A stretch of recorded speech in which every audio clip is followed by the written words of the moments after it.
علينا من خزائن رحمتك يا أرحم الراحمين رب اشرح لي صدري ويسر لي أمري واحلل عقدة من لساني يفقهوا قولي آمين. Amin ya rabbal alamin. Okey, alhamdulillah bagus. Terima kasih Ustaz Khairizuran. Cuma Ustaz betulkan sikit bacaan doa yang Rabbi syrah li tu. Rabbi syrah li sadri. Tadi awak baca Rabbi syrah li sadri. Sadri. Jadi sadri wa yassir li. Tapi itu je dah sikit. Dah okey, cantik. Okey, bagus. Terima kasih. Tahniah Haizuran. Okey, seterusnya kita akan belajar macam biasa iaitu tentang UPKK dahulu. Okey, sebelum kita nak belajar tentang UPKK, Ustaz tak ada share. Kita nak belajar tentang UPKK. Ustaz nak tanya awak.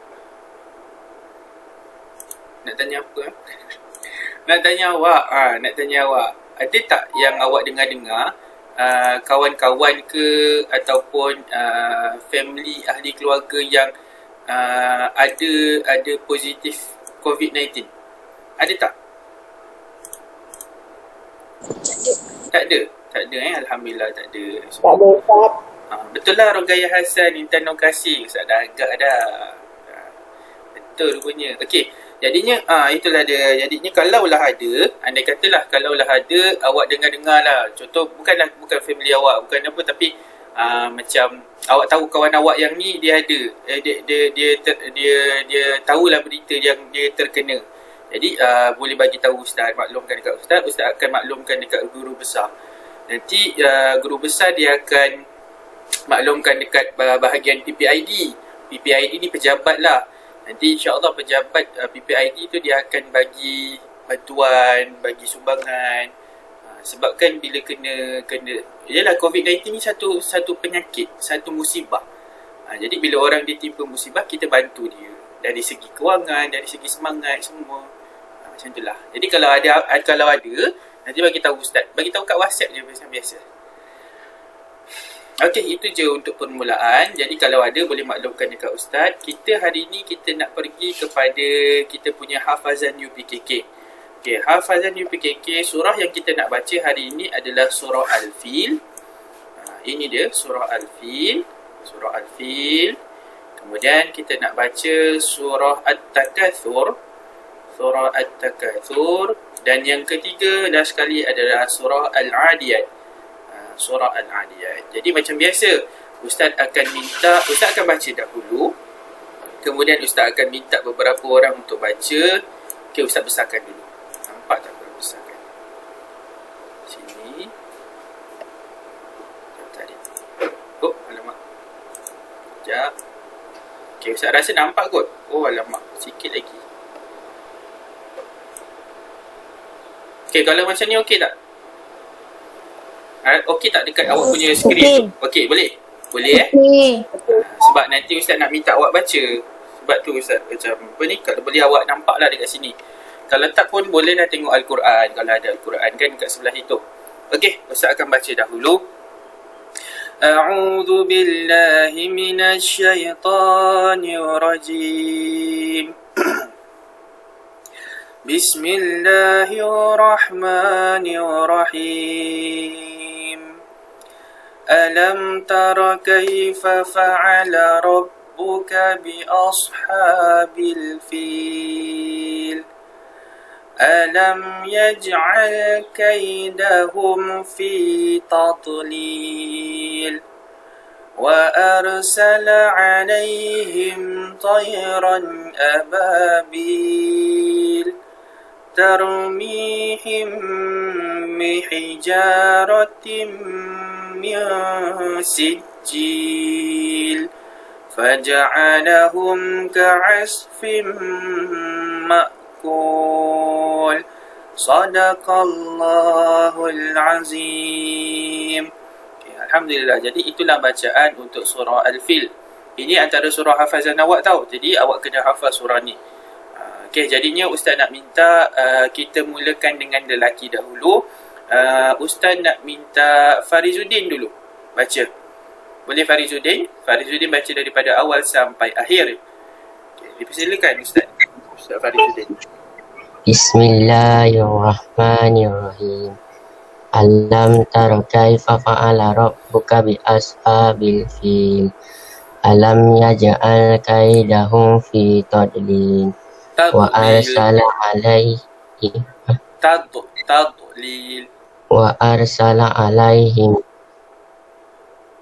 Yang tadlil. yang ni. Wa arsala alaihim tayran Ababil. ababil tarmihim hijaratin min sijil faja'alahum ka'asfin mahkul. Lagi sekali. Faja'alahum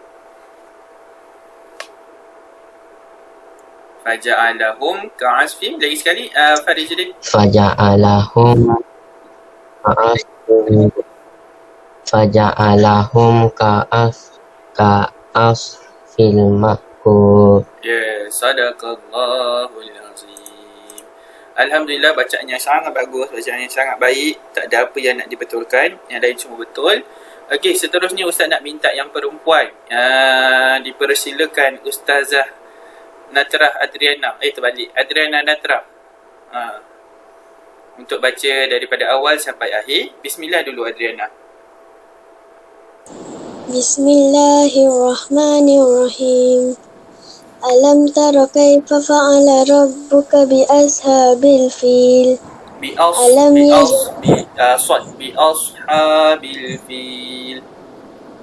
ashabil fil. Alam yaj'al kaidahum fi tadlil. Wa arsala alaihim tayran ababil tarmihim bihijaratin min sijil faja'alahum ka'asfil ma'kul. Sadaqallahul azim. Okay, Alhamdulillah, bagus. Tahniah. Bacaan yang sangat baik, bacaan yang sangat bagus. Okay, tak ada apa yang nak ditegur, semuanya betul. Okay, tanya. Seterusnya Ustaz nak minta. Okay, kita pergi surah yang kedua pula. Okay, kita pergi surah kedua dulu. Nanti baru siapa yang nak baca lagi kita tanya. Okey, surah yang kedua adalah surah At-Takatsur. Jadi surah At-Takatsur Ustaz bacakan dahulu. A'udzu billahi minasy syaithanir rajim. Bismillahirrahmanirrahim. Alhaakumut takatsur hatta zurtumul maqabir. كلا سوف تعلمون ثم كلا سوف تعلمون كلا لو تعلمون علم اليقين لترون الجحيم ثم لترونها عين اليقين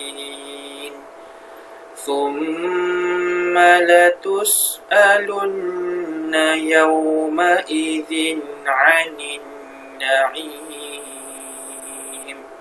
صدق الله العظيم. Alhamdulillah. Jadi Ustaz nak minta bacaan seterusnya daripada Haizuran. Ustaz Haizuran, silakan. Bismillah dulu. Bismillahirrahmanirrahim. Alhaakumut takasur hatta zurtumul maqabir. Kalla sawfa ta'lamun. Summa kalla sawfa ta'lamun. Kalla law ta'lamuna ilmal yakin. La tarawunnal jahim. Summa la tarawunnaha ainal yakin. Summa latus'alun malatus alun yauma izin Thumma latus'alunna Summalatus alunna yauma maizin anin naim. Sadaqallahul azim. Alhamdulillah, bacaan yang sangat baik, bacaan yang bagus. Okey, tahniah Haizuran, terima kasih. Okey, seterusnya Ustaz nak minta Siti Kalisha untuk membacakan ayat ini daripada 1 sampai akhir. Bismillah dahulu. Boleh Siti Kalisha? Okey. Boleh. Bismillahirrahmanirrahim. Alhaakumut takasur hatta zurtumul maqabir. Kalla sawfa ta'lamun. Summa kalla sawfa ta'lamun.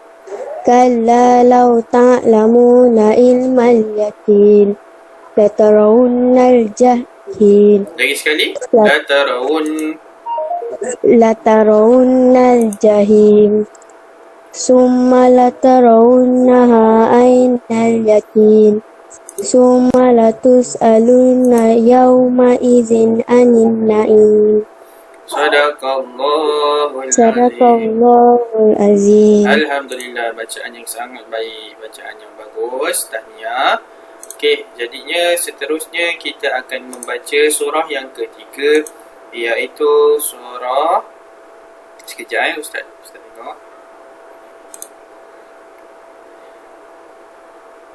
Iaitu surah bawah ni sikit. Oh, dia sekat.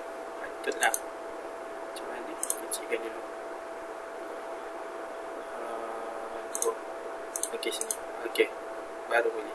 Okey, iaitu surah Al-Adiyat. Besarkan balik. Okey, surah Al-Adiyat. Ini dia surah Al-Adiyat. Ustaz bacakan dahulu, kemudian Ustaz akan minta beberapa orang untuk baca. A'udzu billahi minasy syaithanir rajim. Bismillahirrahmanirrahim. Wal 'adiyati dhabha فالموريات قدحا فالمغيرات صبحا فأثرن به نقعا فوسطن به جمعا إن الإنسان لربه لكنود وإنه على ذلك لشهيد وإنه لحب الخير لشديد أفلا يعلم إذا بعثر ما في القبور وحصل ما في الصدور إن ربهم بهم يومئذ لخبير. Sadaqallahul azim. Alhamdulillah, itu bacaannya. Maka Ustaz nak minta Afif Zafiruddin untuk baca daripada awal sampai akhir. Boleh Afif? Boleh Ustaz. Okey, bismillah dahulu. Bismillahirrahmanirrahim.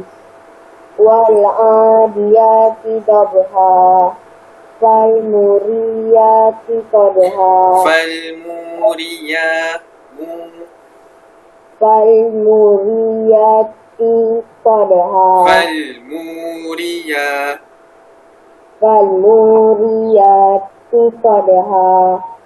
falmuriyati dhabha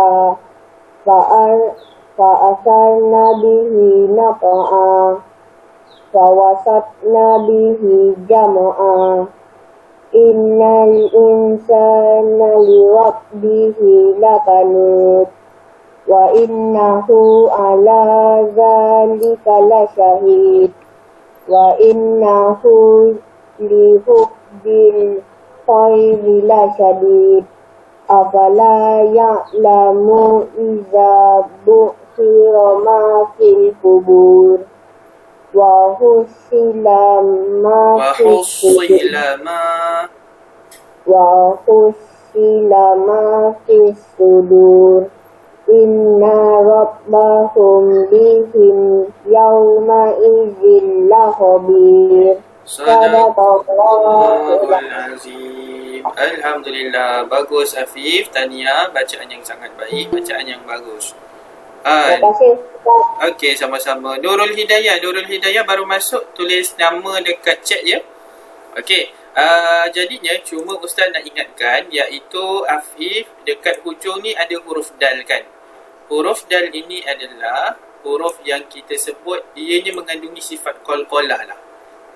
Maka bila kita sebut dia dekat hujung, kita pastikan ada qalqalah dekat situ. Jadi macam mana kita nak sebut adalah innal insana li rabbihi lakanud. Ada qalqalah. Wa innahu ala dhalika lasyahid. Macam tu.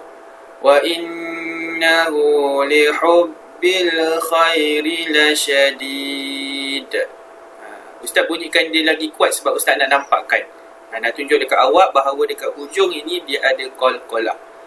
Okey, jadi seterusnya, Ustaz dah conteng takut tak nampak pula. Okey, cuba baca dulu. Okey, seterusnya Ustaz nak minta Puteri Fatin Kistina.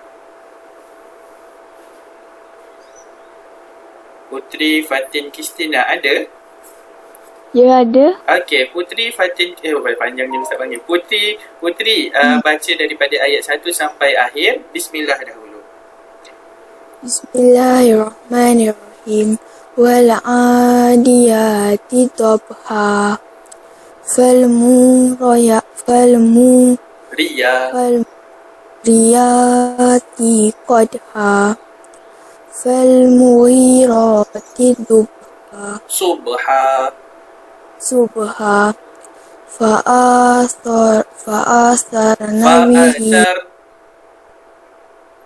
Fa'atharna bihi naq'a.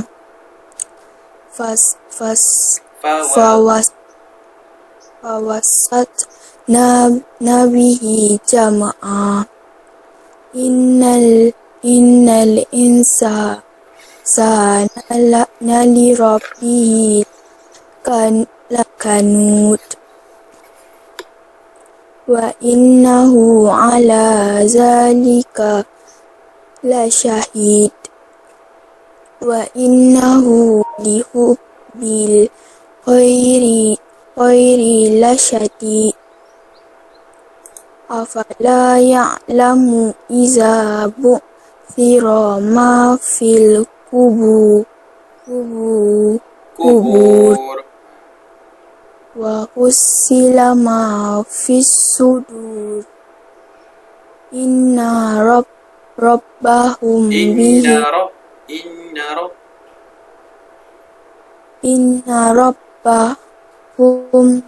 yawma izdin la khabir. Sadaqallahul Azim. Alhamdulillah. Bagus Puteri. Terima kasih. Tahniah, bacaan yang sangat baik. Bacaan yang bagus. Okey, sama-sama Ustaz nak minta. Laki tadi dah Laki tadi Afif yang baca. Syas boleh baca? Syas. Ustaz boleh saya makan? Boleh Afif. Makan. Jangan buka kamera pula. Makan sorok-sorok. Okey. Syas boleh? Siapa Syas? Okey. Siapa lagi nak baca surah? Awak boleh pilih mana-mana surah antara 3 surah ni. Nak baca bagi tahu Ustaz. Saya nak baca Ustaz. Boleh. Nanti Ustaz semak. Kalau salah kita boleh betulkan sama-sama. Kita sama-sama belajar. Ada?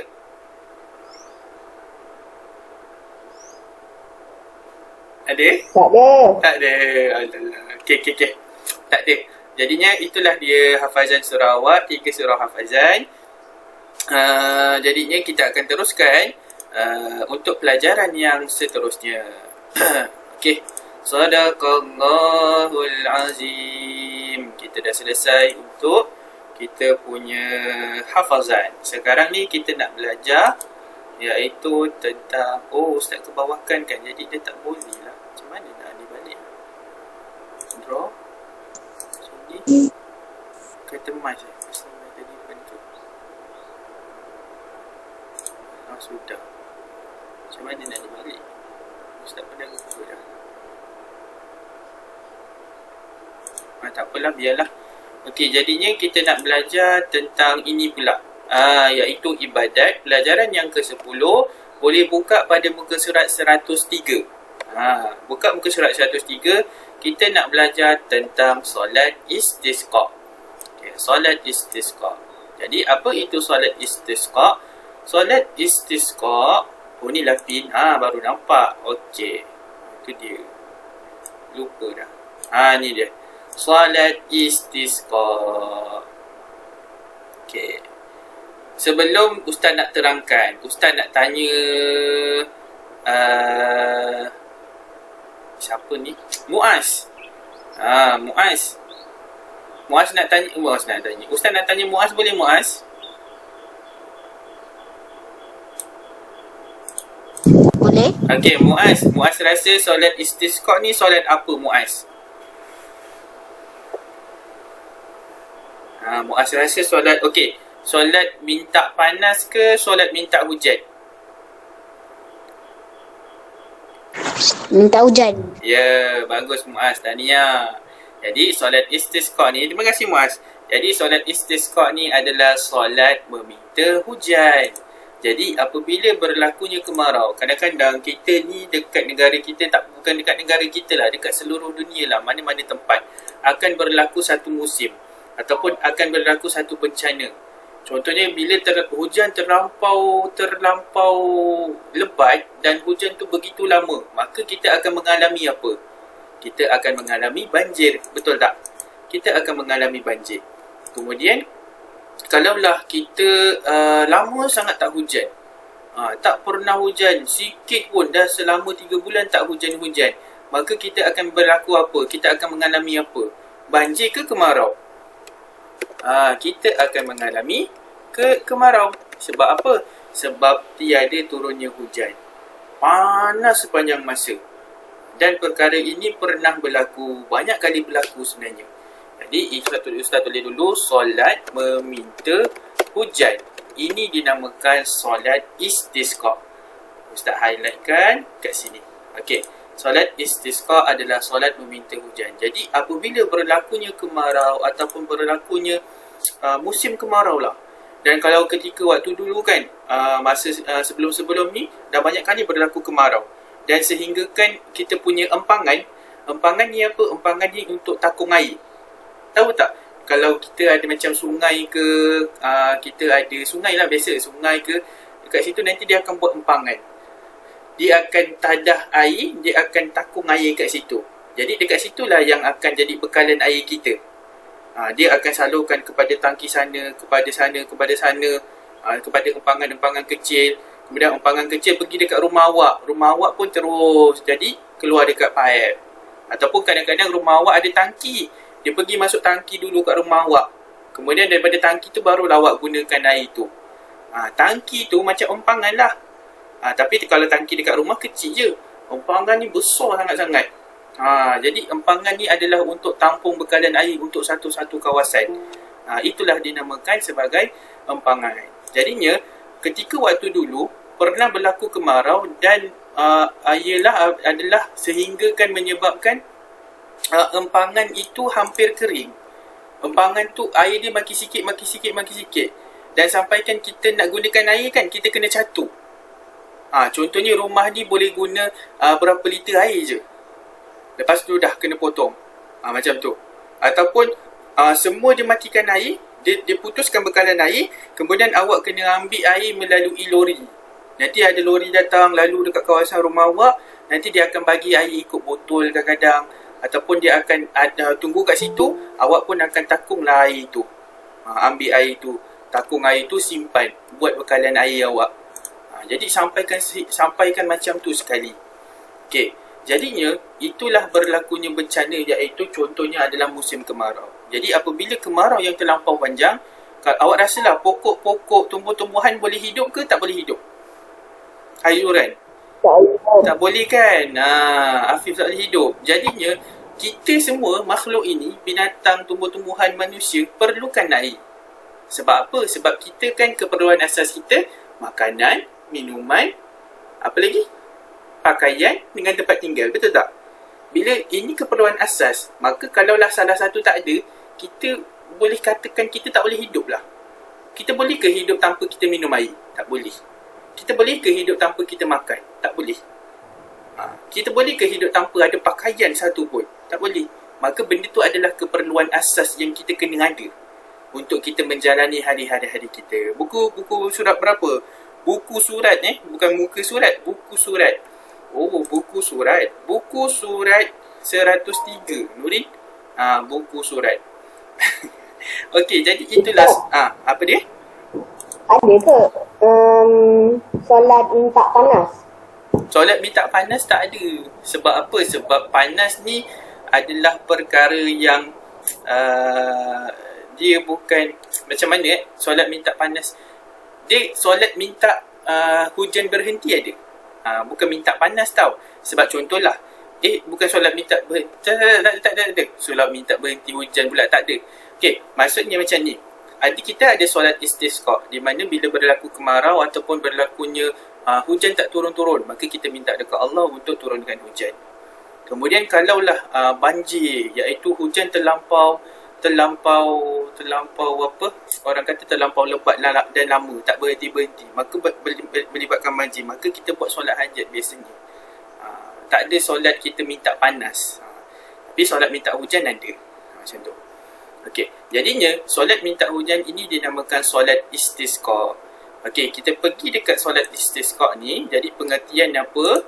Kita terus pergi dekat pengertian dia. Erti solat istisqa ni apa? Iaitu meminta diturunkan hujan daripada Allah ketika manusia sangat memerlukannya dengan sifat yang khusus tertentu, iaitu dengan solat, khutbah, istighfar dan bertahmid. Jadinya kita minta dekat Allah dalam solat istisqa ni, kita minta dekat Allah untuk kita buat apa? Untuk apa? Untuk minta Allah turunkan hujan. Untuk minta Allah basahkanlah bumi ini. Sebab apa? Sebab kita dah mengalami kemarau yang terlampau lama. Kita dah mengalami kemarau yang terlampau lama.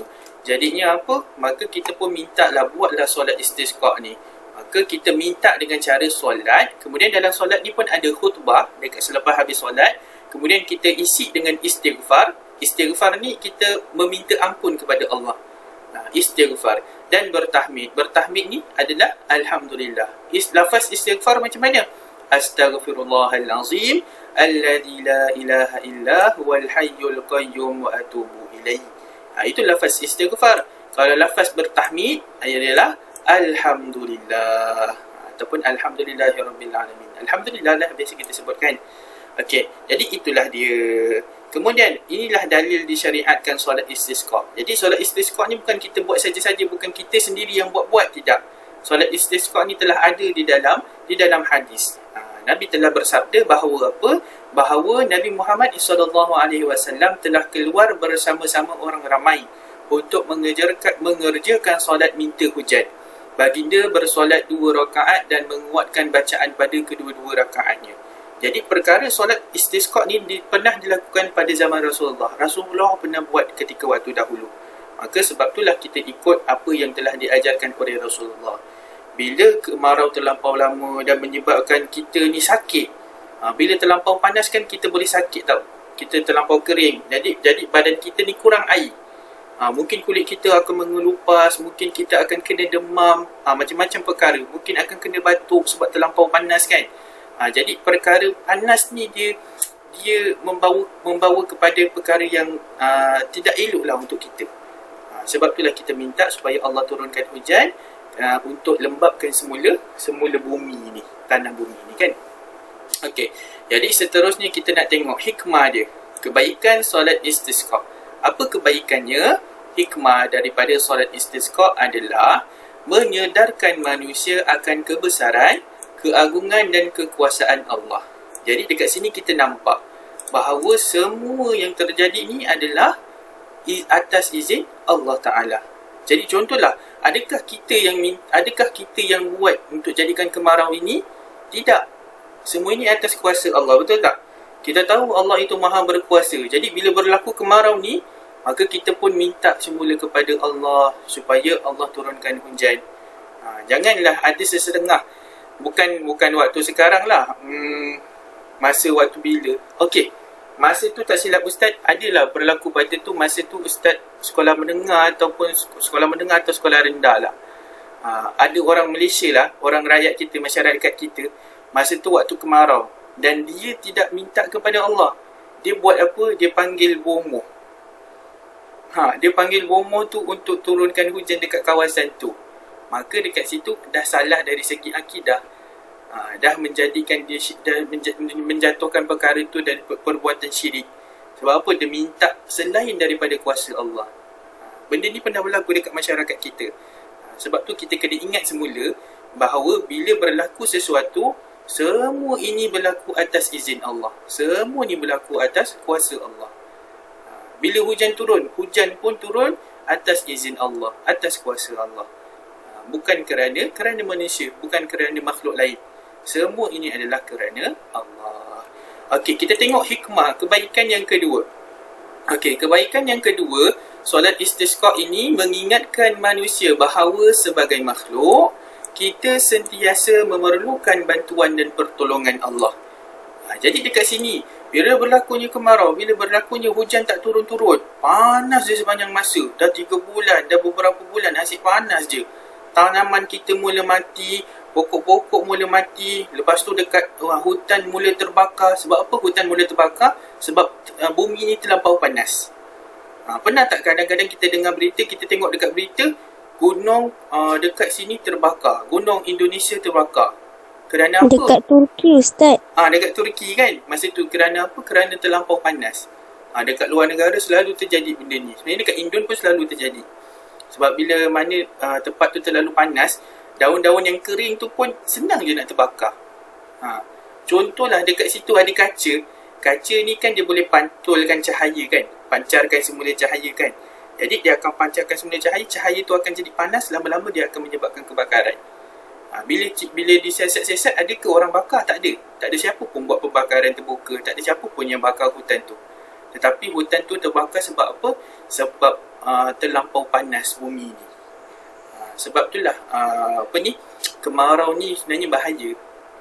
Sebab apa? Bila dah terbakar macam tu, asap tu kita pula sedut, maka terjadilah penyakit ataupun kita kenalah penyakit batuk, asma, semput, macam-macam lagi.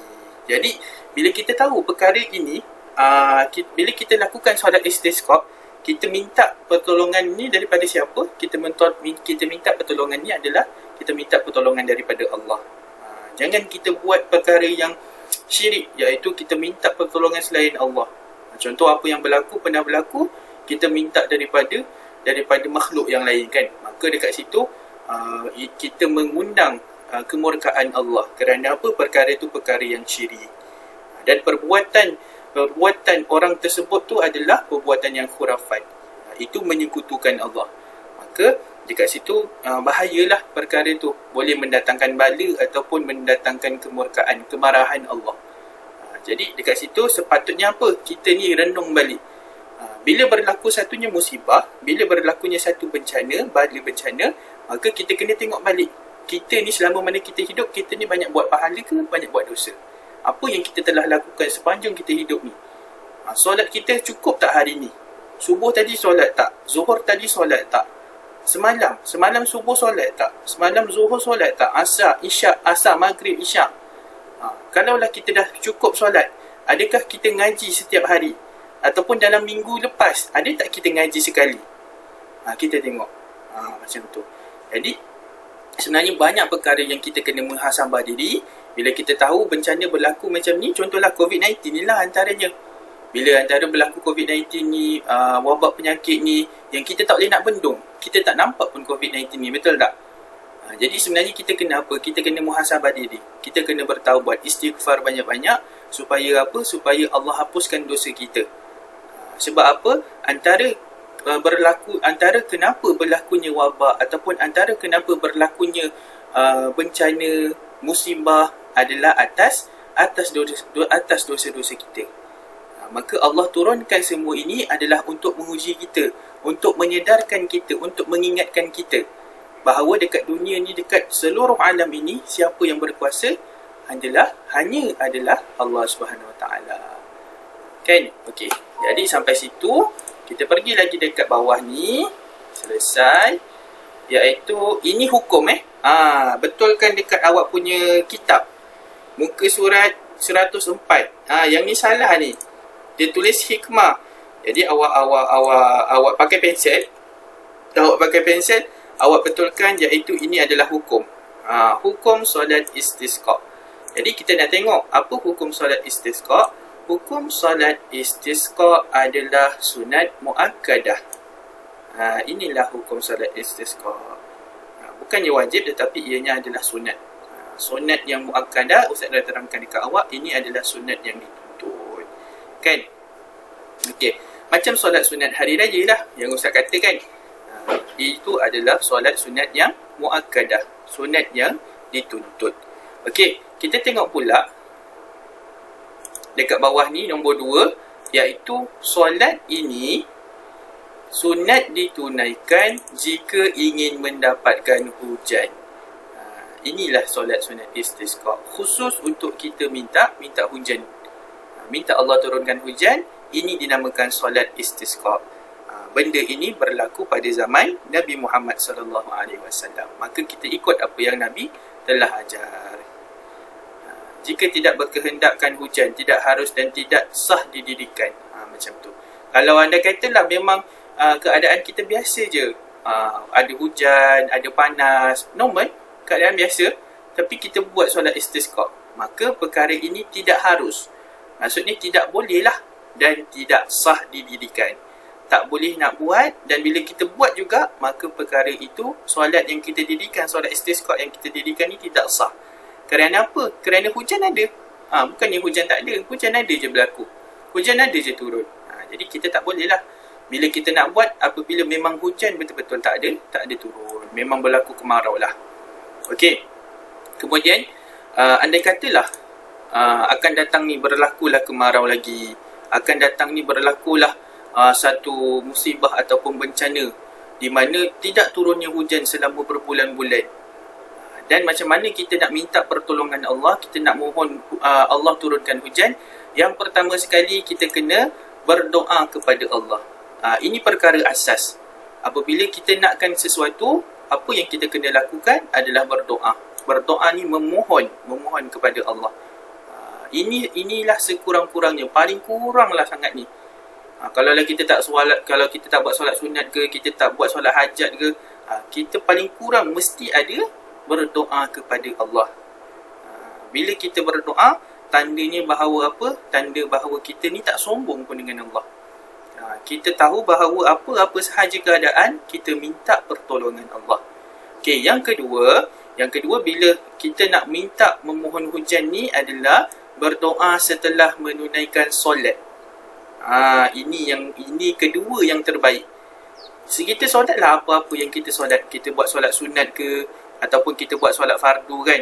Lepas solat fardu kita doa, ya Allah turunkanlah hujan. Ya Allah, engkau turunkanlah hujan dekat muka bumi ni. Kerana apa? Kerana kita dah kekurangan air sangat-sangat dah. Mandi pun sehari tak ada mandi pun. Air tu cukup-cukup buat untuk minum je. Jangan takut, jangan kita macam kita kena tahulah bahawa perkara ini akan berlaku juga. Kerana apa? Antara tanda-tanda kiamat, iaitu apabila berlakunya kemarau yang berpanjangan. Kan? Itu antara tanda-tanda kiamat. Okey, seterusnya. Yang ketiga, bila kita dah berdoa, ini yang perkara asas. Kemudian yang kedua, berdoa setelah menunaikan solat. Tak kisahlah solat sunat ke, solat fardu ke kita buat. Lepas daripada solat tu, kita doa ramai-ramai. Kemudian yang ketiga adalah, iaitu imam atau seumpamanya lah, ataupun ketua negara kita, dia menyuruh orang ramai bertaubat. Ini perkara yang ketiga, iaitu kemudian bila bertaubat, kemudian bersedekah, kemudian meninggalkan kezaliman, berdamai dalam persengketaan, dan berpuasa 3 hari sebelum keluar ke padang untuk solat. Solat apa? Solat istisqa. Jadi kadang-kadang kita tengok kes sekarang ni, kita banyak tengok kan ceramah daripada ustaz-ustaz. Antara ceramah yang ustaz tengok daripada Ustaz Wadi Anwar, Ustaz Ahmad Dasuki, ustaz macam-macam lagi. Kita tengok ada yang ni Ustaz Adenin kan. Ustaz Adenin tu dia ada ceramah lagi, macam-macam. Dia ingatkan apa? Bila berlakunya COVID-19 ni, sekarang ni tengah wabak penyakit, dia ingatkan kita untuk apa? Untuk muhasabah diri kita. Memang betul penyakit ni datangnya daripada dululah daripada Wuhan, China kan. Tetapi siapa yang datangkan penyakit ni, siapa yang jadikan penyakit ni? Semua itu Allah. Maka ini adalah ujian daripada Allah. Maka kita kena ingatlah balik. Bila kita berlakulah macam ni, maka kita minta pertolongan Allah. Pertama sekali kita kena bertaubat. Diingatkan kita supaya bertaubat. Ingat balik apa yang kita telah lakukan. Kalaulah kita ni banyak melakukan dosa, maka mohon dekat Allah supaya ampunkan dosa kita. Kemudian apa? Banyakkan bersedekah. Bila kita banyakkan bersedekah, kita tahu bahawa nikmat dunia ini tak ada apa-apa nak dibandingkan dengan nikmat akhirat. Kemudian meninggalkan kezaliman. Sebab apa? Sebab dekat muka bumi ni ramai yang melakukan kezaliman. Contohnya orang kaya, dia menganiaya orang miskin. Antara macam tu. Contohnya orang atasan, dia menganiaya orang yang kat bawah ni, yang kerja dekat bawah. Dan bermacam-macam lagi. Ada yang bersengketa, ada yang bergaduh. Kalaulah kita tengok dalam isu politik ke, dalam isu pemerintahan ke, macam-macam berlaku kan. Jadi bila berlakunya wabak macam ni, musibah macam ni, jangan kita terus bersengketa, jangan kita terus bergaduh. Tapi apa yang kita kena buat? Berdamai. Kemudian kita muhasabah diri masing-masing. Tak kisahlah rakyat ke, tak kisahlah orang atasannya, orang atasan lagi ke, ataupun dia tu raja ke, semua orang kena bertaubat. Macam itulah. Okey, selesai dekat situ, kita pergi lagi dekat bawah. Ada apa lagi? Okey, lepas daripada kita dah bertaubat, kita dah sedekah, kita dah meninggalkan kezaliman, kemudian barulah kita berkumpul dekat padang ni lah. Kalau dekat sini kita ni lah buat dekat masjid pun boleh. Tapi sunatnya, afdalnya adalah buat dekat kawasan yang lapang, kawasan seperti padang, untuk tempat solat macam ni. Okey, kemudian jemaah keluar bersama-sama imam ke padang pada hari keempat. Setelah berpuasa 3 hari, hari keempat tu keluar bersama-sama untuk mengerjakan solat. Solat istisqa. Kemudian bawalah semua anak-anak ke, orang tua ke, semua sekali hadir. Untuk apa? Untuk meminta pertolongan Allah untuk turunkan hujan. Sama lah waktu sekarang ni, cuma tak adalah solat istisqa, bukan dah dinamakan solat istisqa, tapi kita boleh buat solat hajat. Kalaulah kita tengok, kalaulah awak pergi solat Jumaat kan, imam minta kita buat solat hajat lepas habis solat Jumaat. Tapi apa ramai yang buat, bila imam kata je, okey, selepas ini kita nak buat solat hajat, nak minta Allah angkat semua bala daripada wabak penyakit ni kan. Ramai bangun, ramai pergi balik. Itulah yang berlaku sebelum 10,000 kes ni. Waktu tu kes sikit lagi. Waktu tu kita boleh solat macam biasa, sebelum PKP ni lagi lah. Kita nampak sikap masyarakat kita kan, masyarakat Islam kita. Bila berlakunya dah tengah berlaku wabak penyakit dah, masih lagi kita tak sedar bahawa perkara ini kita sedang diuji sebenarnya. Bahawa perkara ini Allah sedang mendatangkan satu musibah kepada kita untuk kita ingat semula kepada dia. Tapi bila imam ajak ramai-ramai, okey semua kita bangun, kita nak buat solat hajat, ramai keluar dekat pintu. Jadi kita tengoklah kat sini balik, salahnya kat mana? Jadi salahnya dekat mana? Dekat diri kita sendiri. Kita muhasabah diri kita, ingat balik apa yang kita telah lakukan, apa amal kebaikan yang kita lakukan, apa amalan kita sepanjang kita hidup. Adakah dekat dunia ni sepanjang kita hidup, kita asyik main je, main game ke, hiburan ke, keluar sana sini tengok wayang ke, Sampaikan sehinggakan solat kita tak jaga, solat pun lambat-lambat dan nak habis dah waktu maghrib tu, barulah pergi ambil semayang nak solat.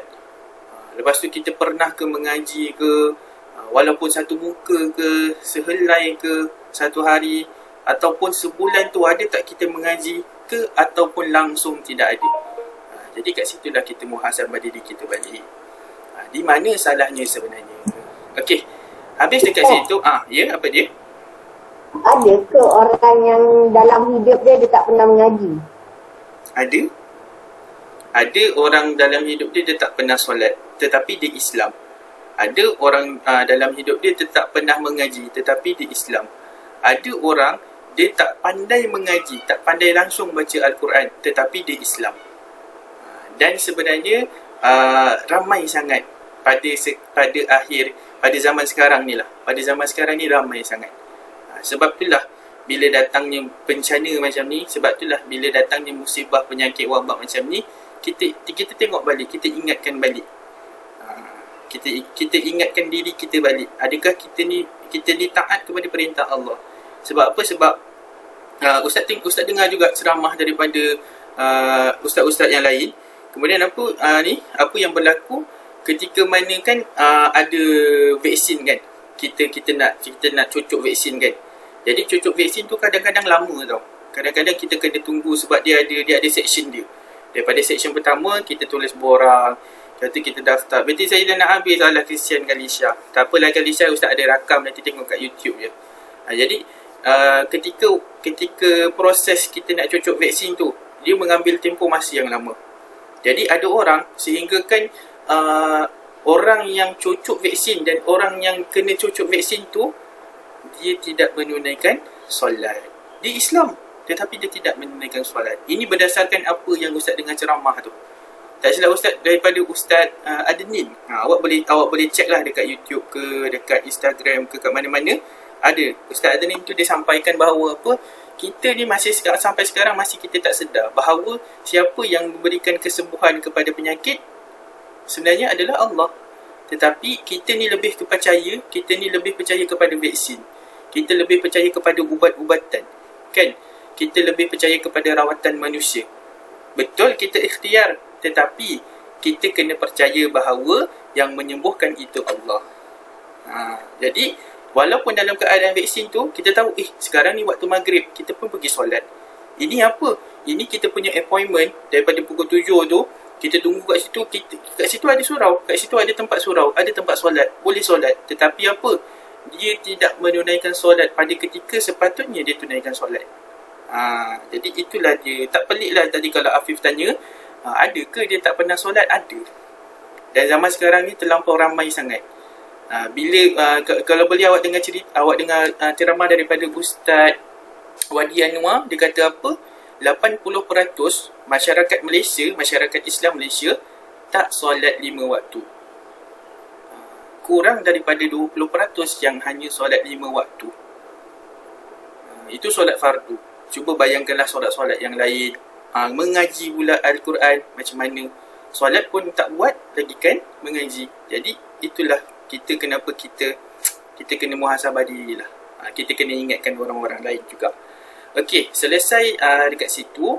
Jadi solat sunat istisqa ni macam mana kita nak buat? Solat sunat istisqa ni sebenarnya sama je, lebih kurang macam solat sunat hari raya. Sama je. Tetapi beza dia apa? Beza dia cuma dari segi niat dengan waktu. Kalau solat sunat hari raya, waktu dia bila? Waktu dia hari raya lah. Daripada terbit fajar sehingga tergelincir matahari. Tapi kalau solat sunat istisqa ni, bila waktu dia? Boleh buat bila-bila masa. Nak buat siang boleh, nak buat malam pun boleh. Kemudian niat pun bezalah. Kalau solat hari raya, kita pun sahaja aku solat sunat hari raya kan, Aidil Adha ke Aidil Fitri kan. Okay, tapi kalau solat sunat ataupun solat istisqa, atas sikit sekejap ni. Ini adalah lafaz niat solat istisqa, iaitu usolli sunnatal istisqa'i rak'ataini lillahi ta'ala. Sahaja aku solat sunat istisqa 2 rakaat kerana Allah Ta'ala. Kemudian macam mana nak lakukan? Pada rakaat pertama, takbiratul ihram, doa iftitah, kemudian 7 kali takbir. Macam solat hari raya. kita Allahu Akbar. Kemudian baca doa iftitah. Kemudian 7 kali takbir. Allahu Akbar. Allahu Akbar. Dalam takbir tu diselangi dengan tasbih. Subhanallah walhamdulillah wa la ilaha illallah wallahu akbar. 7 kali. Allahu Akbar. Allahu Akbar. Kan macam solat hari raya kan, sama kan? Dan rakaat kedua pun sama juga, 5 kali takbir pula. Dah habis bangun daripada sujud kan, Allahu Akbar. Lepas tu 5 kali takbir. Allahu Akbar. Subhanallah walhamdulillah wa la ilaha illallah wallahu akbar. Allahu Akbar. Kan 5 kali. Sama macam solat hari raya. Tapi untuk solat istisqa, khutbah dia juga sama juga pada hujung, tetapi khutbah dia berlainan dengan solat hari raya. Kita tengok khutbah dia macam mana. Alamak, tak boleh gerak lah. Kejap. Kenapa tak boleh gerak? Baru boleh. Okay. Kadang-kadang dia lag. Mana khutbah? Ini dia. Okay. Selepas dia habis solat, kita istighfar. Ini dia khutbah. Membaca 2 khutbah. Habis dia solat, bacalah 2 khutbah. Dalam khutbah kita banyakkan istighfar. Istighfar di permulaan khutbah sebanyak 9 kali. Dan di permulaan khutbah yang kedua sebanyak 7 kali. Dalam khutbah tu, sebelum nak mula yang pertama dengan yang kedua, kita istighfar dulu. Sekurang-kurangnya istighfar macam mana? Astaghfirullah. Tetapi yang akmal. Akmal ni siapa pula ni akmal? Akmal ni maksudnya sempurna. Lafaz istighfar yang sempurna. Okay, Ustaz tulis kat sini lah. Ustaz tak set picture as background. Patutlah. Ni. Lafaz istighfar yang sempurna. Maksudnya yang sempurna ni yang penuh lah kan. Kan yang sempurna, iaitu macam mana lafaz istighfar dia? Astaghfirullahal azim alladzi la ilaha illa huwal hayyul qayyum wa atubu ilaihi. Inilah lafaz istighfar yang akmal, iaitu yang sempurna. Kemudian ni masuklah khutbah. Kita tak pergi sangat dekat khutbah ni. Cuma kita tahulah dekat habis solat tu ada khutbah. Inilah khutbah dia apa semua kan. Inilah khatib dia, macam mana nak sampaikan khutbah semua. Okey, lepas tu akhir sekali adalah doa, iaitu antara doa yang kita nak hafal hari ni adalah doa ketika hujan turun. Okey, jadi doa ketika hujan turun macam mana? Inilah dia. Bismillahirrahmanirrahim. Allahumma sayyiban nafi'a. Allahumma sayyiban nafi'a. Ustaz ulang lagi sekali. Allahumma sayyiban nafi'a. Maksudnya apa? Ya Allah, curahkanlah hujan dan manfaatkanlah ia. Okey. Jadi Ustaz nak dengar, Ustaz nak minta Afif baca boleh Afif? Doa ni. Bismillahirrahmanirrahim. Lepas tu baca doa tu. Muka surat berapa Ustaz? Dekat depan ni ada, ataupun awak boleh tengok muka surat. Sekejap Muka surat. Muka surat 110. Ini dia. Doa ketika hujan turun. Pendek je doa ni. Baca yang mana Ustaz? Baca yang Ustaz highlightkan warna kuning tu. Allahumma sayyiban nafi'an. Sayyiban nafi'an. Artinya nafi'an. Ataupun nafi'ah. Artinya, ya Allah, curahkanlah hujan dan manfaatkanlah ia. Okey, bagus. Alhamdulillah. Terima kasih Afif. Seterusnya Ustaz nak minta Faiz. Faiz bacakan doa ni sama juga. Allahumma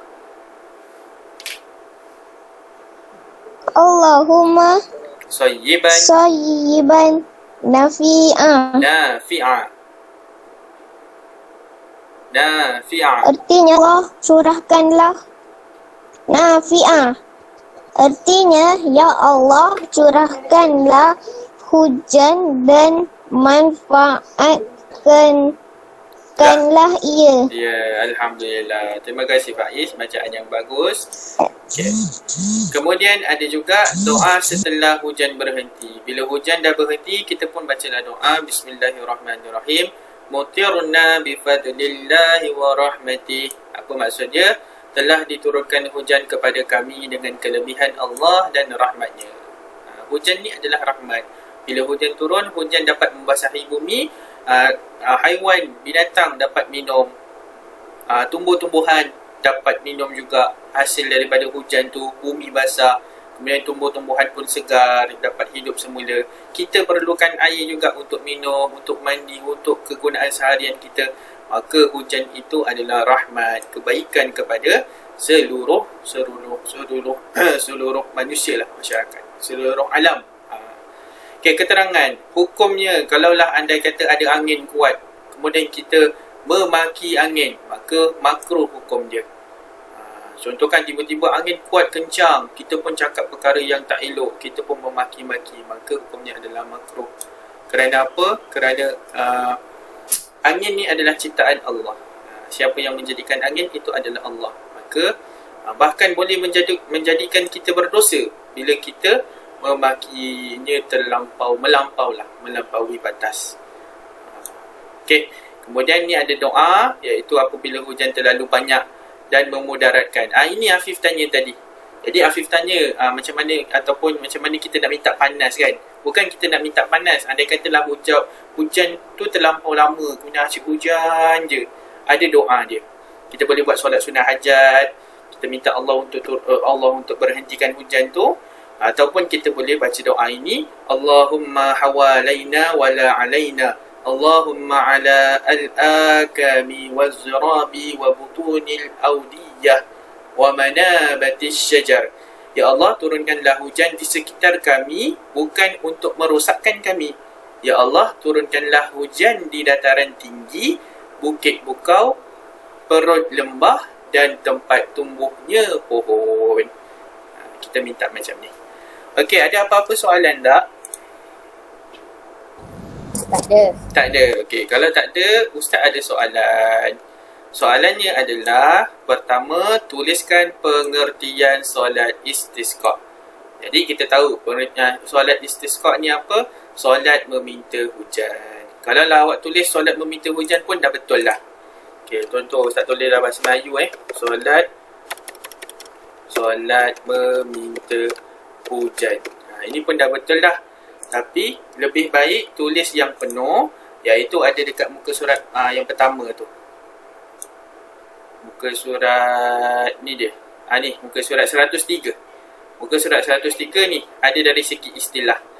Meminta diturunkan hujan daripada Allah ketika manusia sangat memerlukannya dengan sifat khusus, sifat yang khusus ini tertentu. Sampai koma ni pun boleh. Okey? Satu. Okey, seterusnya, soalan yang seterusnya. Okey, ini settle Ini settle. Ini ada jawapan dia dekat muka surat. Ustaz tulislah kat sini. Muka surat 103. Ini boleh cari kat muka surat 103. Okey, tuliskan 2 hikmah pula. Sekarang ni dia nak 2 kebaikan solat istisqa. Awak boleh ambil dekat muka surat ni. Muka surat 104. Muka surat 104. Jadi kita tengok, itu dia. Ini dia, iaitu 104 ini. Hikmah solat istisqa. Awak boleh ambil 2 yang ke atas ni. Menyedarkan manusia akan kebesaran, keagungan, kekuasaan Allah. Okay, Ustaz tulislah sikit. Menyedarkan manusia tentang kebesaran Allah Subhanahu wa ta'ala. Ini dia. Ustaz, Ya. kalau tulis sikitnya pun tak boleh Tulis Tulis sikit. separuh. Macam Ustaz tulis ni. Oh, Boleh. Kalau nak tulis macam Ustaz tulis ni pun boleh. Menyedarkan manusia tentang kebesaran Allah. Menyedarkan manusia tentang keagungan Allah. Itu boleh. Ambillah mana-mana muka surat 104 tu tadi tu. Yang pendek-pendek tu pun boleh. Awak kan suka salin pendek-pendek kan? Dah tahu dah. Okey, soalan yang ketiga. Apakah hukum bagi solat istisqa? Okey, alang-alang Afif. Apa jawapan dia Afif? Hukum solat istisqa. Wajib ke, sunat muakkadah? Ayo. Apa? Mic tak buka mic.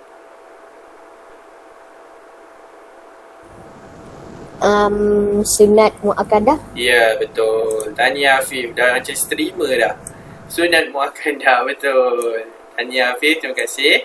Okey, soalan yang seterusnya. Nombor 4 ni lain sikit. Nombor 4 ni Ustaz nak apa? Rakamkan bacaan doa ketika hujan turun. Kemudian hantar dekat WhatsApp. Boleh rujuk muka surat 110. Iaitu apa doa dia? Ustaz ulang lagi sekali. Allahumma sayyiban nafi'a. Awak terus je. Bismillahirrahmanirrahim. Ustaz, Assalamualaikum Ustaz. Ini doa saya, doa turun hujan. Bismillahirrahmanirrahim. Allahumma sayyiban nafi'a. Amin. Habis. PM. Ya, PM. Perdana Menteri. PM apa? Siapa PM-nya? Ustaz, maaf, bateri habis. Dah ada. Okey. Nurin. PM Nurin. Betul Nurin. PM dekat Ustaz. Voice je. Voice je. Tak payah video pun tak apa. Ya, Afif. Baca ayat dia ke baca ayat dia dengan erti dia sekali? Nak baca erti pun boleh, tapi Ustaz minta bahasa Arab dia je. Contohnya awak cakap, Assalamualaikum Ustaz, ini doa saya. Doa saya pun boleh lah. Bismillahirrahmanirrahim. Allahumma sayyiban nafi'a. Macam tu je, habis. Terima kasih Ustaz. Okey, itulah. Okey, kita hari ni pergi lebih sikit dah 4.33 dah rupanya. Macam mana ni, boleh teruskan lagi? Last sikit, iaitu tentang ni. Last, kita nak pergi dekat akhlak. Akhlak ni simple je, sikit je. Boleh Kita pergi dekat akhlak? Boleh Ustaz. Okey, boleh. Ustaz pergi laju-laju je. Okey, jangan risau. Okey, iaitu kita nak belajar tentang hasad dengki. Sebelum ni kita ada belajar tentang sifat syukur. Sebelum ni kita ada belajar tentang sifat apa lagi? Banyak lagi lah sifatnya. Sifat syukur, sifat ikhlas, sifat sabar. Betul. Kita ada belajar syukur, kita ada belajar ikhlas, kita ada belajar sabar. Dan hari ni kita nak belajar satu sifat yang negatif, iaitu sifat hasad dengki. Jadi kita tahu, kalau contohlah orang tu tak suka kita, dia nak dengki lah tu. Betul tak? Kita selalu cakap macam tu. Jadi macam mana kita nak tahu sifat hasad tu macam mana? Ada orang nak masuk. Siapa? Buku surat berapa? Okey, buku surat lagi. Buku surat 47. Buku Ustaz, surat 47. Ustaz. Ya saya. Soalan yang tadi tu Ustaz boleh hantar screenshot tak Ustaz? Boleh. Nanti bagi tahu. Nanti ingatkan Ustaz. Habis kelas ni, nanti ingatkan. Takut Ustaz lupa. Okey Ustaz. Okey. Ustaz. Jadi kalau yang untuk muka surat ni, muka surat 43. Kita nak belajar tentang satu sifat, iaitu sifat hasad dengki. Jadi hasad ini apa sebenarnya? Hasad ini adalah berasal daripada perkataan hasadah. Perkataan bahasa Arab. Hasadah. Hasadah. Hasadah ni maksudnya apa? Iri hati, cemburu, tidak senang melihat kelebihan yang dimiliki oleh orang lain. Andai katalah kita ada sifat antaranya, kita iri hati dengan dia, kita cemburu dengan dia. Tetapi sifat ini kita cemburu macam mana? Okay, contohlah, Afif tengok Haizuran ni, dia bawa duit banyak lah. Bila Afif tengok Haizuran bawa duit banyak kat sekolah, dia kata apa? Dia kata, tak boleh jadi ni. Saya mesti lebih daripada dia. Jadi esoknya Afif bawa 1,000.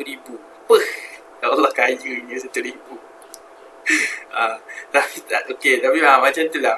Afif pun buat 1,000. Okey, lepas tu Haizuran tak tahu Afif ada hasad dengki dengan dia. Haizuran pun esoknya saja je lah dia bawa 2,000 kat dompet dia. Saja je, dia tak tahu pun. Afif pun tertengok lagi, berkepuknya duit dia, 2,000 bawa kat sekolah. Lebih lah ni kan. Jadi Afif pun apa? Afif mula cuba nak buat satu perkara yang menganiaya Haizuran. Sebagai contoh, Afif senyap-senyap ambil duit Haizuran tanpa pengetahuan Haizuran. apa-apa sahaja Afif buat, asalkan Afif nak tengok Haizuran ni, dia akan lebih kurang, dia akan kurang lagi daripada Afif. Haizuran ni dia akan nampak dia takkan lebih lah daripada Afif. Kalau Afif ada 1,000, Haizuran mesti kena bawah daripada dia. RM50 ke sikit sangat RM50. Tapi macam tu lah sifat hasad dengki. Kita tak boleh tengok orang tu lebih daripada kita. Tak kisahlah dari segi dunia ke dari segi akhirat. Contohnya lah, orang tu rajin lah buat solat sunat. Afif tengok Haizuran, Haizuran ni rajin buat solat sunat lah, tak boleh jadi ni. Afif pun curi sejadah dia. Haizuran dah tak boleh solat. Antaranya lah, antara contoh lah. Ustaz. Kalau curi sejadah, saya boleh bawa kain, boleh solat lagi. Cari je lah kain mana-mana. Sebenarnya boleh je. Tapi tiba-tiba Haizuran kata, alamak, tak ada sejadah, tak naklah solat. Macam tu lah. Jadi Afif ni dah berjaya menjatuhkan Haizuran, menjadikan Haizuran ini lebih bawah lah, lebih lemah lah macam tu. Jadi itu adalah antara sifat hasad dengki. Azan nak kat tempat Ustaz. Kita rehat 3 minit kejap. Nak minum air boleh minum air. Okay? Ustaz, izinkan saya minum air. Boleh. Kita tunggu azan habis.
Jadi sebelum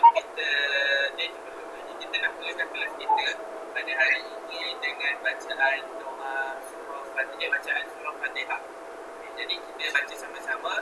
Bismillahirrahmanirrahim. لا إله إلا الله اللهم رب هذه الدعوة التامة والصلاة القائمة آت سيدنا محمدا الوسيلة والفضيلة والشرف والدرجة العالية والرفيعة وابعثه مقاما محمودا الذي وعدته إنك لا تخلف الميعاد يا أرحم الراحمين آمين. Okay, Alhamdulillah, azan dah habis lah. Okay, kita sambung balik. Jadi itulah tadi sifat hasad dengki yang Ustaz bagi contoh. Afif, dia tak boleh nak tengok Haizuran tu lebih daripada dia. Maka dia akan cari macam mana cara pun. Jadi ni tengok, Ustaz highlightkan dekat sini. Sehingga timbul niat jahat untuk menghapuskan nikmat yang ada pada orang lain. Jadi dia tak kisahlah dia buat apa sahaja asalkan orang tu hilang benda tu. Contoh Haizuran ada 2,000, Afiq pun senyap-senyap ambil duit dia, tinggallah Haizuran RM2. Daripada 2,000 jadi RM2. Jadi itulah, hilanglah nikmat tu. Kan? Itu adalah sifat hasad. Jadi mudahlah kita nak tahu sifat hasad macam mana. Okey, kemudian menurut Imam Al-Ghazali di dalam kitab Ihya Ulumuddin, kenapa ada nak tanya? Ustaz, Ya. ada ke orang sifat macam tu? Ada. Itulah sifat yang ada dalam diri manusia. Dalam diri manusia ni ada berbagai-bagai sifat. Sifat baik, sifat buruk. Dan bila sifat buruk tu datangnya daripada diri sendiri dan datangnya daripada hasutan syaitan. Tapi kalau sifat yang baik tu, biasa kita akan sebut sifat yang baik tu semuanya datang daripada Allah Subhanahu Wa Taala. Jadi ada ke sifat macam ni? Memang ada. Dan dalam Islam, ulama kita pun dah menerangkan dah tentang sifat ini. Antaranya inilah dia menurut Imam Al-Ghazali. Imam Al-Ghazali ni adalah ulama. Imam Al-Ghazali di dalam kitab Ihya Ulumuddin ada menulis kitab iaitu Ihya Ulumuddin. Kemudian dia kata apa? Beliau berkata, hasad ialah satu perasaan iri hati yang menginginkan nikmat atau kelebihan yang ada pada orang lain itu terhapus. Orang tu ada macam ni, tak boleh jadi. Orang tu mesti kena tak ada benda tu.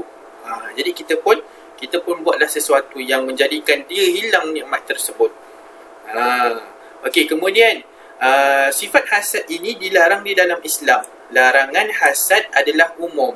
Adalah umum ni maksudnya apa-apa sahaja kita hasad. Benda kita hasad dia dari segi ini ke itu ke, semua adalah dilarang dan adalah haram. Maksudnya berdosa lah. Andai katalah awak hanya ada perasaan sahaja, maka perasaan tu awak cepat-cepat hilangkan. Tapi andai kata awak ada perasaan tu dan kemudian awak buat sesuatu yang menyebabkan orang tu hilang perkara tersebut, maka dapatlah kita dosa. Kerana apa? Kerana perkara ini adalah haram. Menjadikan kita menzalimi orang lain, menjadikan kita ni menganiaya orang lain. Jadi ini dia ayat Al-Quran dan hadis berkaitan hasad. Jadi ada dalam surah Al-Falaq, a'udzu billahi minasyaitonir rajim.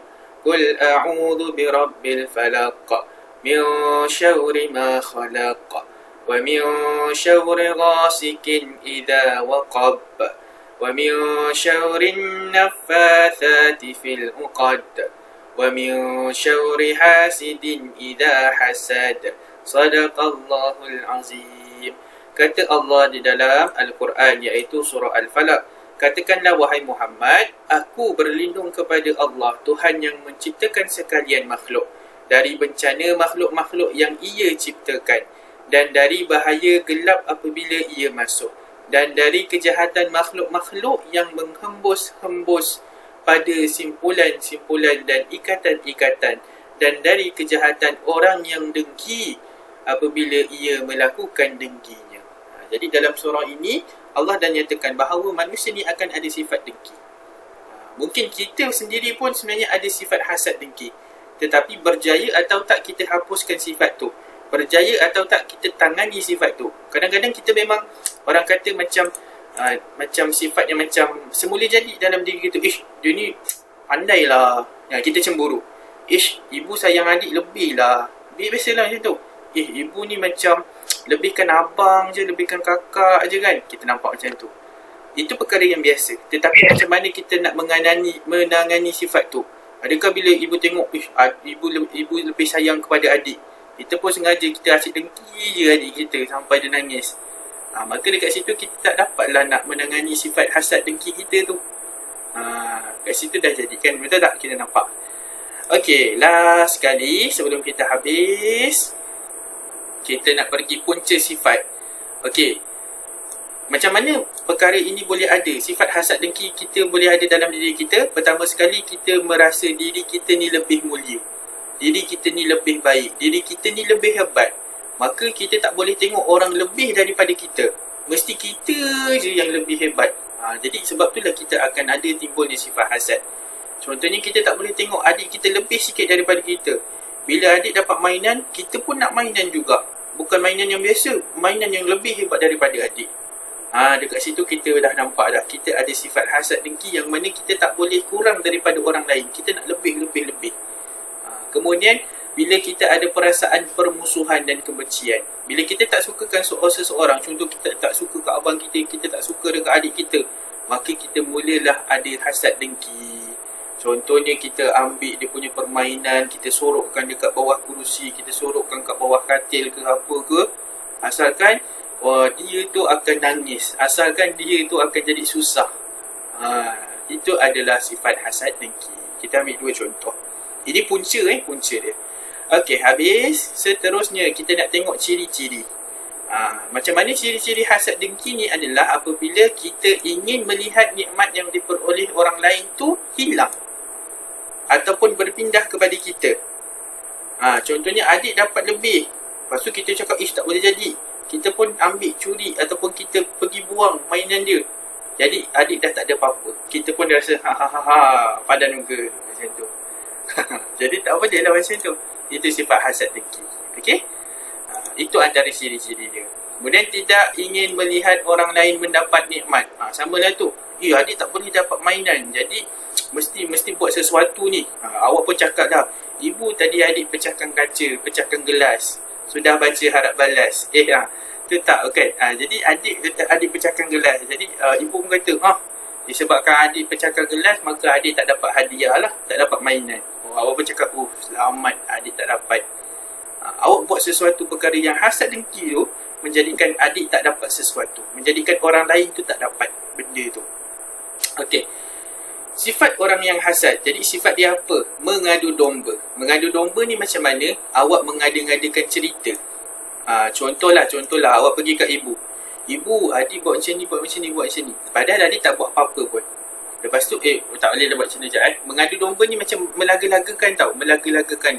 Contohnya Afif, dia pergi kat Haizuran. Dia cakap, Haizuran, tadi kan Farizuddin cakap, Haizuran lari lambat.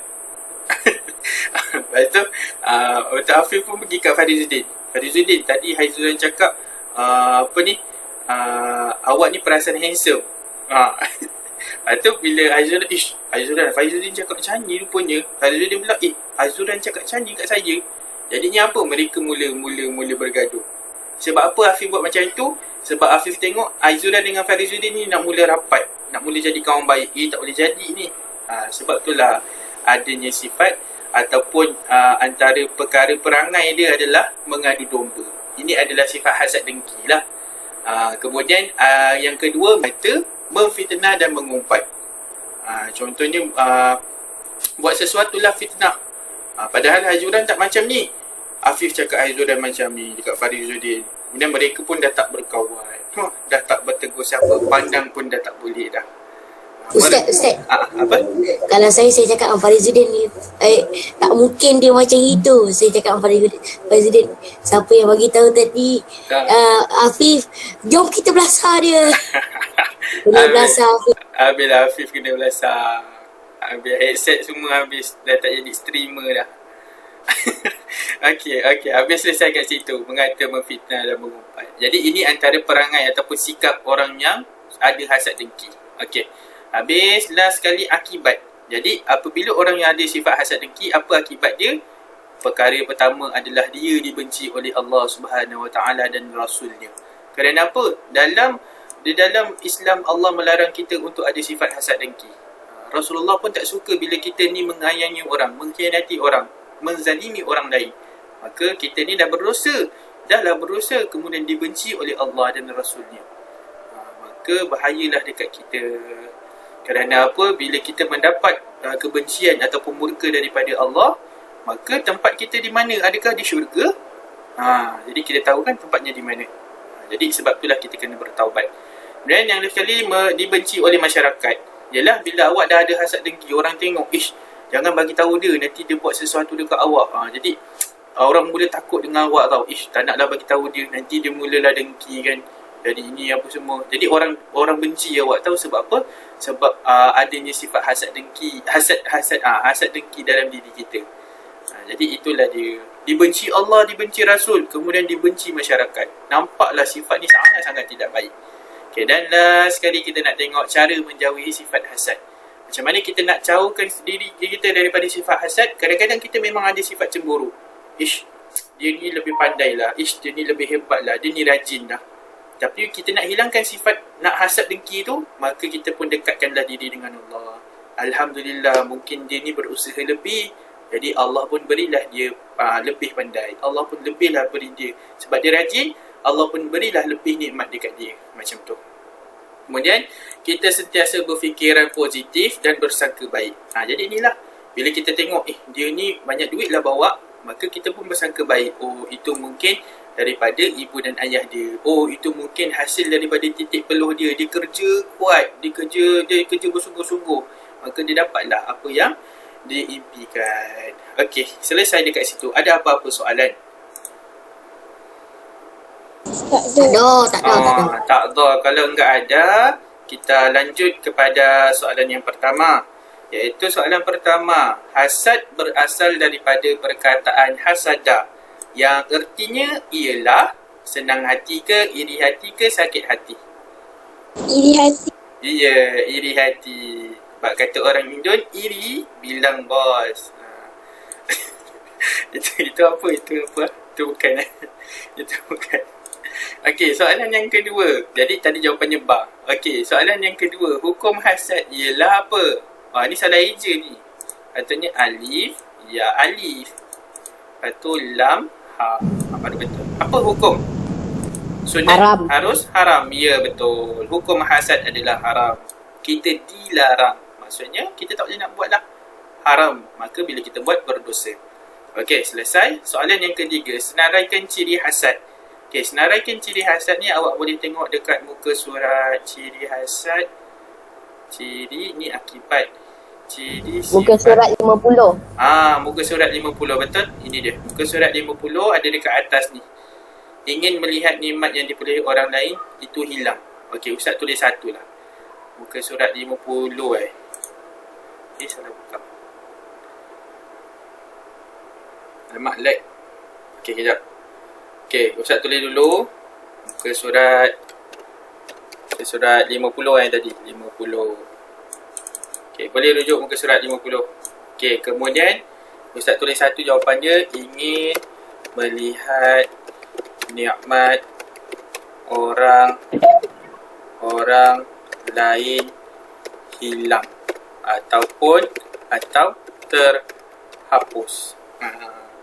Kita tengok orang lain tu ada lebih, maka kita nak pastikan bahawa nikmat yang dia ada tu terhapus. Dia ada duit banyak, maka kita pun nak pastikan duit dia dah tak ada. Macam itulah, lebih kurang lah. Dia ada rezeki yang lain, kita pun nak pastikan orang tu tak dapat apa yang dia ada tu. Ustaz, Apa Ustaz, dia? kan dia ada dua. Apa? Kan ada dua. Tapi Ustaz jawab satu je. Ustaz jawab satu. Awak tengok dekat kitab lah. Ustaz nak tulis ni nanti panjang. Tak sempat dah sebab biasa Ustaz tuliskan jawapan. Apa dia, Hafiz? Kalau nak tulis yang pendek-pendek boleh. Boleh. Dia nombor 4. Boleh. Awak cari yang pendek-pendek pun okey. Jawapan yang pendek-pendek. Semua kat situ betul. Jadi carilah yang mana yang awak nak salin. Okey, last sekali. Soalan yang keempat. Tuliskan akibat sifat hasad. Jadi kita tahu dibenci oleh siapa? Allah dan Rasul. Tulislah kat sini. Dibenci oleh Allah dan Rasul. Ini paling mudah. Kemudian dibenci masyarakat juga, kan? Okey. Jadi habis soalan semua. Nanti insya-Allah nanti ingatkan Ustaz kalau nak screenshot atau apa semua tu. Takut Ustaz lupa. Okey, itu sahaja. Ada apa-apa soalan sebelum kita tutup perbincangan kita? Tak ada Ustaz. Okey, tak ada. Alhamdulillah. Hari ni paling lama 4:55. Minta maaf sebab lama sangat hari ni, tapi insya-Allah Ustaz, nanti kan screenshot lah Ustaz. Jangan lupa.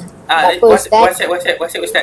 WhatsApp Nanti Ustaz lupa, mesti Ustaz lupa. Boleh. Okey. Tak apa Ustaz, lama lagi best. Sama lagi best, insya-Allah. Okey. Jadi kita tutup pelajaran kelas kita pada hari ini dengan bacaan doa daripada Ustaz Afif Zafiruddin. Silakan. Tasbih kafarah dan surah Al-As. Bismillahirrahmanirrahim. Macam mana Ustaz? Lupa lah awal-awal. Subhanakallah Subhanakallahumma wa bihamdika asyhadu an la ilaha illa anta astaghfiruka wa atubu ilaik. Wa sallallahu ala sayyidina Muhammad wa ala alihi wa sahbihi wa sallam. Walhamdulillahi rabbil alamin. Bismillahirrahmanirrahim. Wal 'asr innal insana lafi khusr illa allazina amanu wa amilus solihat wa tawasaw bil haqq wa tawasaw bis sabr. Sadaqallahul azim. Amin. Okey, terima kasih Afif. Bagus bacaan doanya. Okey semua, terima kasih semua. Assalamualaikum warahmatullahi wabarakatuh. Okay, Assalamualaikum Ustaz. Waalaikumsalam. Bye. Terima kasih Ustaz. Salam Ustaz. Sama. Baik Ustaz. Terima kasih. Okey, sama. Bye. Okey, bye. Assalamualaikum Ustaz. Assalam.